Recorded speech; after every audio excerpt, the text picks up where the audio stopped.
Hello, Katja here, and you're so welcome to my YouTube channel. This is a recording that I have speed up a bit and made a voiceover for you. And was from a live session from a Swedish page, Sitting Papers. And this is what I had on my table when I started recording shippies, cutouts, the impress list, metallic paper, decoupage paper. I didn't really know all the plans what I should do. I didn't know that I want to do something with these rings, shipboard P rings from Tonic Studio, and I choose the middle one, and you buy them really cheap in the big pack. And I was prepared and painted it with white gesso and crackle paste. But I was in a speed up and like that. I was using my heat gun, and don't do that. Keep it dry for itself, and then it will be nice crackles.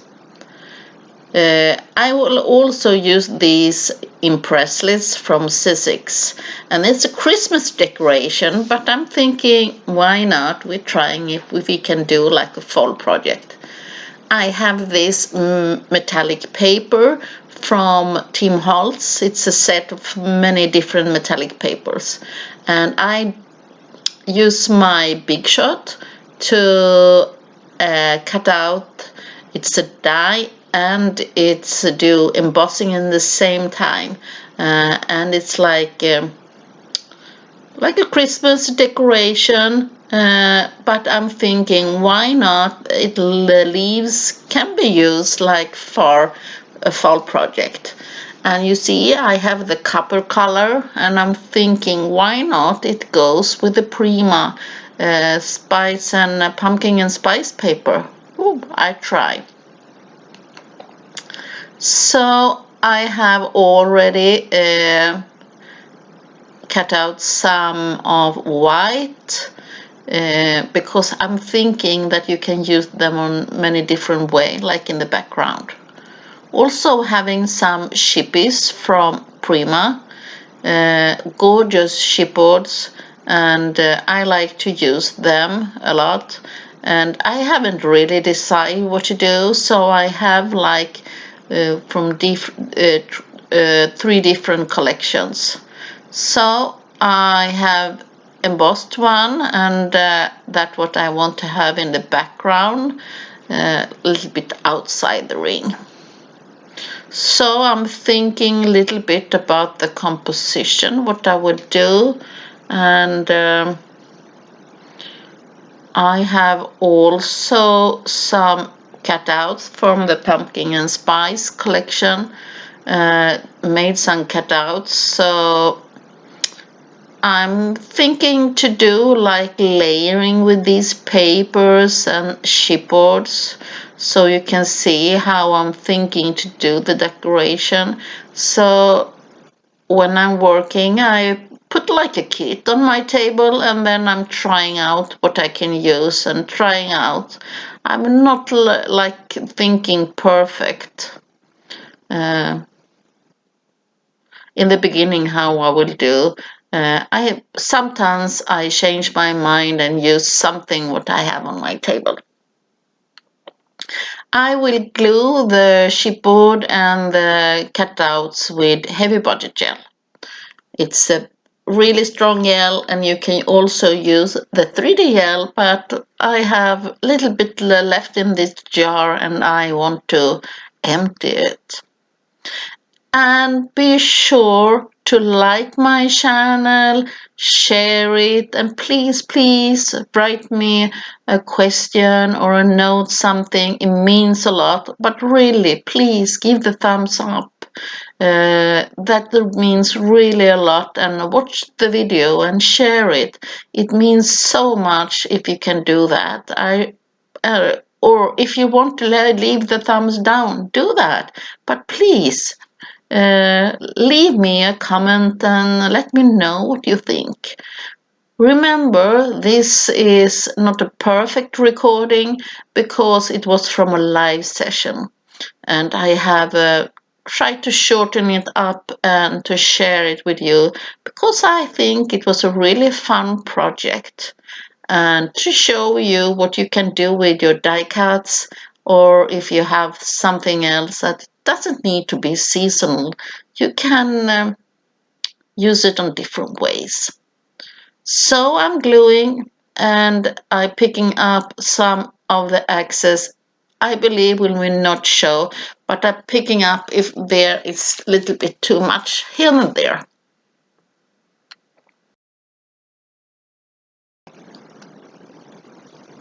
So it's time for embossing, and remember, when you're using chipboards, your embossing pad tends to be dirty. So I use the one from Versamark that is already dirty. So try to keep the same one when you do this, so you don't destroy all your embossing pads. You can also use, like I have a Stampendous, like a dabber one, but I choose to do with the dirty ones.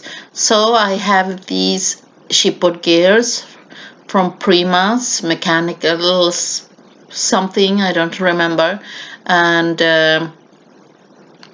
I dab them really well. Be sure to not to work a little bit fast because the chipboard tends to dry it up really fast. And I have this embossing powder from Stampendous. There are really many ones, and the butterfly I do in shabby pink, and it's a white embossing powder with a little bit gold inside. I use Sissy's heating gun and not the heat tool from Tim Holtz, because this works so much better to use when you are embossing something. The heat tool is work perfect to heating and for your mixed media projects. And the gears, I'm embossing them in the copper tone. Because my project goes a little bit in the copper rustic colors, of course. Okay, now it's time to paint. I'm using the white heavy gesso, so because I will add some color on my project, so it will stay much more better if I have painted some heavy gesso. Always when you will add paint and you add something like heavy gesso and something like that, be sure that everything is dry before you will add color or something more. If this wasn't have been alive, should leave it for and done something else between my things, because I'm not the patient one. I can't wait enough. I have some oil pastels from Prima Marketing. There are like 2 sets out now, like the basic and the rustic set. And I now don't know which color come from which one because I tend to mix them. But they are so amazing to have. You have so much color in like 2 boxes, and you can also mix the colors with each other to get your own shades. I'm trying to picking out some colors that matches the pumpkin in the best way, and to show you, you can work with the oil pastels on a little bit different ways. Here I'm spraying a little bit water and I'm using the lightest color, and I'm taking a brush, and on this way I have like soft color, not too much. And here I'm thinking, should I go and leave it like that to have it like soft and tender? And me, I'm thinking, okay, I don't think so. I need to go more. So you can add even more layers and adding more water. But you know, and here I wipe off some, but I want to have even more color, so I go on and paint and I use my finger instead. And this is a way, because it's a pastely and it's a little bit oily, so you can use your finger to spread the color around. You can have much color or be a little bit more careful. But you see, it get a really nice and grungy color already. And I was going really quick, even if I will do a little bit more colors and shadows on this, but it's a good start. Now I think it's time to add my composition. And I'm adding some chipboard pieces in the background of my cutouts, and that's to make them sturdy, and also I will do some layering to give some depth to my project.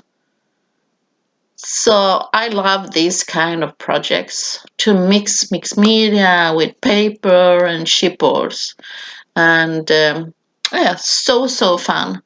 Uh, I don't have so many metallics on this project like I'm used to have, but to find interesting papers to do cutouts, yes, so fun. Yes, really. Now I'm having some of my oil pastel on my craft map, because I'm adding a little bit spraying water and adding a little bit more chipboard, so you see how I'm working. Here I having white uh, white matte wax on my metallics, because I'm thinking that was a little bit too shiny, so I'm toning it down a bit. You can use gesso also on the top, but was because I don't want to take them over. And to give my composition some balance, I'm doing something on the other side, a sentiment, a chipboard, and more chipboards around the gears that are embossed. I'm looking around and I'm moving things around, and you see I'm having more things on my table. And that's what's so perfect when you're using a gel. It's you can move around and there are time to change in your composition. So you see I'm now adding and doing a little bit more of coloring. I'm having the oil pastels on my table, spraying water and picking up the color and painting with it. And so easy and versatile colors, and they are really staying so long. Okay, we are on the end. Some dry brushing. Uh, I realize you should need to leave the color be drying, because it turns to be a little bit gray. So be patient here. But I'm adding some white heavy gesso on the top, and you can do it like twice or third times. Some soft matte gel, and I will add some art stones. And the art stones are white, and of course you can color them. I got a question, how do you color them? If you don't like the color, yeah, you can paint over them, but it's so easy to color them also. So my finished project, but I got the questions, how is the easiest way to color my art stones?